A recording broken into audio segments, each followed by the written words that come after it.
وہ بندہ سیاست بھی کرتا, اپنے مسلک کا کام بھی کرتا.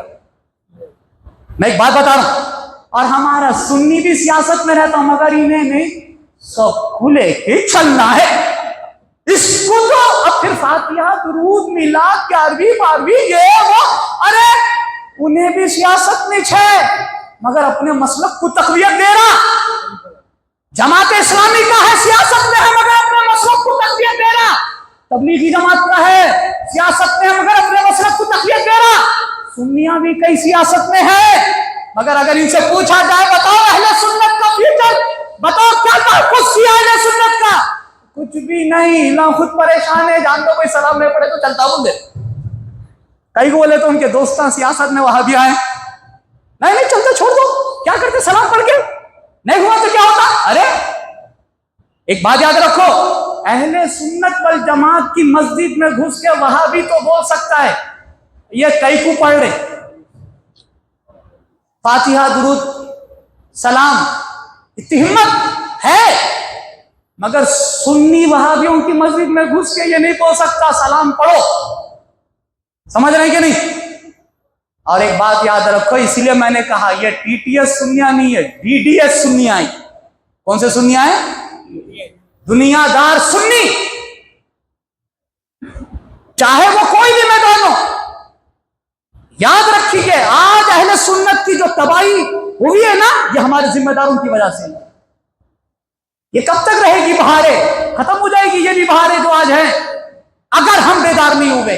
اسی لیے وقت یہ ضروری ہے, اگر ہمارا کوئی سنی آدمی بھی اگر سیاست میں ہے, وہ سیاست بھی کرنا اور اپنے مسلک کا تحفظ بھی کرنا, اہل سنت کے عقائد کا تحفظ کرنا, اہل سنت کی عقائد کی نشر و اشاعت کے لیے علماء سے خدمت لینا.